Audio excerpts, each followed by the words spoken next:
and you Ubertuberites alike. Hey, I got a couple of guys that have been commenting on some of my posts lately, and I really appreciate it, guys, that you're out there watching. You can look at the comments yourself. A guy, I believe it's called Jonatoro or something like that. And another guy named Blind Rocket. I love that name, Blind Rocket. It's like, hey, now I wonder where that one came from. Hey, it's a Saturday afternoon, kind of about, oh, I don't know what it is, 2 something in the afternoon. It's a beautiful afternoon. And so I've devoted today. I came back to the trailer. I've been staying over at a friend's house just because I need somewhere to be warm in order to sleep. And so I've got a contract with a guy set up. He's supposed to get a furnace in my little trailer this week, I hope. And that would be just great. And that way I could, sleep there at night and not be turned into a. What happens? I found out last weekend. Okay, I don't want to get into the old, breakdown of the health issues. It's like, oh, shut up about that. But anyway, last weekend things got a little wild, and basically it was like, hey, you, look at this guy. What a great big dog. Hey there, Shorty, huh? There you go. Yeah. He was just right here, kind of sniffing stuff, acting. Yeah, he's a good-looking dog. Anyway, so last weekend, I think from Friday through Sunday, you know how much sleep I got? Goose egg, as far as I know. And by Sunday morning, I was, shall we say, out there. And so anyway, I got up on Wednesday morning here in town, and I believed I thought, oh man, I'm going back into that. I was feeling cold. I was disoriented. I was confused. My mind just wasn't clicking, and I just said, what? So I've got this service thing with the blood pressure monitor, and so I called it. It's like a nurse practitioner, and she listened for a while and said, okay, this is like 5 in the morning. So she says, well, look, we do stuff with blood pressure only, so you've got another kind of general health thing. So if I were you, I'd go down to the ER and have them check it out. Well, it turned out I was way low on what? Salt. And I kept thinking, over the little episode Wednesday there, they kept saying, well, you're really low on sodium chloride. It's like, you mean salt, right?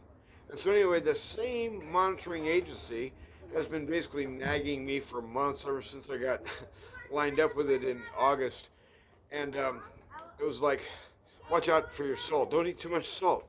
So they've got a medical version of sodium chloride, which is way different than, say, sodium chloride. And you know what the difference is? It's in pill form. They've condensed it, shrunk it down, pounded it into micro dust, and then that way they know it's exactly 1 gram in there. So it becomes a medicinal thing. And I thought, really? Talk about a racket. I mean, shut up. So at any rate, I've decided, well, I guess I need to eat more salt, yeah. So put 2 and 2 together. And so anyway, I got some new pills. Oh boy, yay, more meds. But anyway, I am feeling better. And so anyway, I came over today to the little trailer. I started clearing stuff out. Just clear this room out. Debris. And so I carried out probably 4 trash cans full of stuff. And trust me, that's not the whole story. I did dishes in the sink. It's probably been sitting in that sink for at least a year. And some of them were getting a little sketchy, I was like, what is this that's stuck on here? This is gross. But anyway, so I've been kind of, producing and stuff like that. And so I was sifting through my YouTube stuff earlier, and I saw this comments, by my friends that we've mentioned. And I thought, well, I was going to go over, I've got a brand new, I went to Dick's, no, these are not nunchucks, Dick's Sporting Goods. And I thought, well, back when I was a teenager, my late 18, 19, 20 years old, I used to be able to skip rope. And I thought, well, it's good exercise. If you can get it going, it's good for your shoulders, good for your wrists, good for your stamina. And if you can kind of get a kind of a rhythm bouncing, if you can get a rhythm. So I've decided, well, I'm going to try that a little bit out here in the park today. Beautiful day out here. There's some, looks like little kids playing ball and stuff, maybe. Hey, by the way, I want to show you something. I've noticed that every kid on the planet now, if they're playing organized ball, has got like this backpack thing with like a bat. And it looks like, what, 40 pounds of equipment? What's in that bag? When I was a kid, you know what I had? A glove and a hat. Okay, so you see these little, boy, it's hard to get around that stupid pole. Um, there we are. Okay, yeah, you see those little things here? So here's a kid. Look at the size of the kid compared to the size of the bag. What is in that bag? So anyway, I was out here watching some girls the other day. They were young girls. I'm guessing 10-year-olds. It's not like I did a survey. And so there was this guy, this coach guy. And I thought, well, whatever. I don't really know what he was doing out there in the field, kind of like walking them through fit, this and that. Anyway, each girl, although they never needed it, had their own personal bat. Each one of the girls was carrying this monster bag with them. Who knows what's in that bag? And when I was a kid, like I said, I used to give me a ball glove and a hat. Well, I didn't even wear dark glasses when I was a kid. But so anyway, there's okay. I see him now. I'm looking at him right in front of me. The playground equipment has enough toys and stuff. Let me show you this. This is kind of interesting. Okay, you see this short, oops, let me shrink it down a little bit. You see this short dude there? You see the little guys playing around on the bars? And I guess, is that dad or somebody? I don't know, doing chin-ups. Anyway, each kid has his own bag. And they're ostensibly doing some kind of baseball thing out here today. Well, anyway, so to cut it short. It's a beautiful afternoon, so I thought, well, I'm going to come out and try my little skippity skip rope, and I even put a little bit of mink oil because it's a leather deal. You want to loosen it up, you want it nice and supple. And I thought it's not going to help. So I kind of went clunk, clunk, clunk, clunk, clunk, trip, clunk, clunk, clunk, clunk, trip. So it's going to take a little bit more practice than 2 minutes on a Saturday, but it'll give me something to work on, and that way maybe kind of build back a little bit of endurance. This last few months, for years, I used to go on a Saturday. I'd take 6, 7, 8, 10-mile walk every week or weekend, and on a Sunday, either a Saturday or a Sunday, and then the alternate day I would take a shorty, like a 3-mile. Well, my walking has basically kind of crapped its guts. I'm doing almost none of it now. So I thought, well, I tried to skip rope for a little while, and what I'll do after I hang up the old vid, I'll put this phone back in the truck. I'm going to try at least a walk. I should be able to do at least a mile, and I've got to go out and get a little bit of fresh air and get there's a rhythm when you go to walk where your arms and your legs and your hips and your shoulders. It should work smoothly, we would hope. And lately, with all this muscle junk going on, I end up walking around looking like Frankenstein or something. Muscles are all stove up, and like, I ain't moving. And so I'm kind of trying to get some of that stuff smoothed back out. So as of today, I went through the house like a whirlwind. Everything that involved THC out in the trash. And there is no alcohol in the house.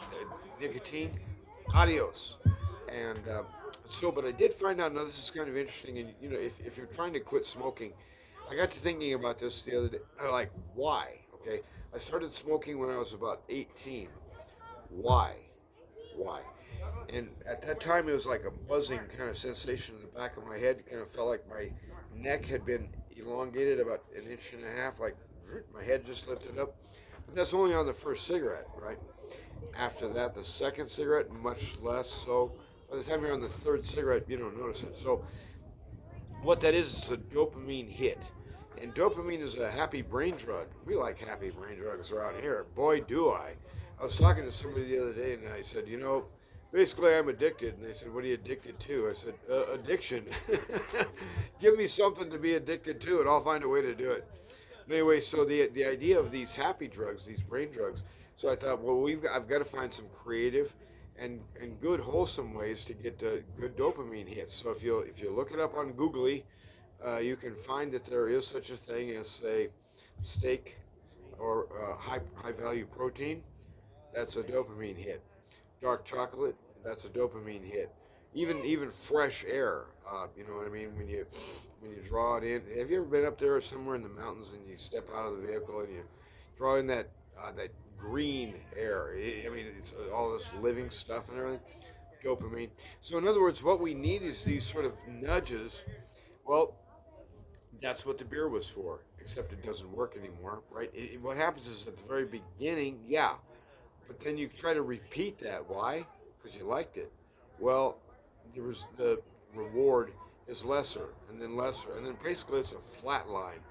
The only way to get a reward is put it off for 24 hours and then have a bottle of beer. And then it's like, okay, that first one again was good. Second one, not so much. Third, who notices? So the I've been on that pattern forever, and so I decided, well, I'm going to do some different strategies about trying to get these happy hits in my brain. And so I thought, well, exercise might be one of them for me because I do like moving around in the sun, and so at any rate, that's going to be today's episode at the park. And I see now 1, 2, 3, 4, 5, 6, 7, I see 8 bags. Not a kid in sight. I don't know where any of the kids are. There's 3 dads standing around talking with each other. I have no idea what's going on there. So anyway, ostensibly it's somebody getting lined up for baseball or t-ball or whatever kids do these days. And when I was a kid, it was Little League baseball, and I was really bad at that too. I was one of those clumsy kids. It was like the ball bounced along and hit you right in the noggin. I never saw it coming. And so if you guys can go find some happy brain hits, whether it's fresh air or sometimes just stretching out. And what I like to do also, and this thing with my hands, get yourself an energy ball if you don't know how to make one. They're real easy, super easy. And there's all kinds of stuff on the interweb here on the algorithm. And once you've got an energy, whatever it's called, go in between your hands, then you just it is very relaxing and very interesting. Now, the one that was really interesting to me, Stephen Coe was talking about this the other day in his book here. By the way, don't tell anyone you read this book; they'll think you're a nut. And so I was talking to my brother and my sister-in-law about it, and they were just like, you're not looking. That's Eastern mysticism and all this, and it's like, never mind. But well, let's talk about something else. But anyway, the thing is that you hold one hand over here, and then the other one's about however far that is, 18 inches. The other hand, you're just twirling this finger like that, pointing it at your palm, thinking about your palm. You can feel this thing over there turning, and it's like, what is that? So I think that's a happy hit in the brain. So I'm going to do a little bit of, I call it energy joo-joo or energy magic. And to me, in order to feel like you're engaged with life and stuff like that, you got to have some fresh air, get yourself some daylight, and walk on the real earth, preferably grass or a natural surface, not pavement or asphalt. So that's what I'm going to go do today, and hopefully I'll feel a little better and a little more jazzed up and ready for tomorrow. Last night was again one of those train wrecks where, try to get some sleep. Good luck, pal. And finally I got up about 4 in the morning. I was like, I'm exhausted, and I can go all night, flip, flop, turn around, and I really got to find some way to shut my brain down or shut down something and get some sleep. Sleep can be good, and I've never learned how to fall asleep. And here I am, almost 70, and I don't know how to rest and fall asleep. Why not? Apparently, I wasn't paying attention. Or when that lesson was passed out, I was absent that day. So, guys, thanks for watching. And if there's any, ladies out there too, let's not forget you. And God bless. Run to win. And I hope you have a great day yourself, wherever you are. And go out and get some fresh air. Good stuff.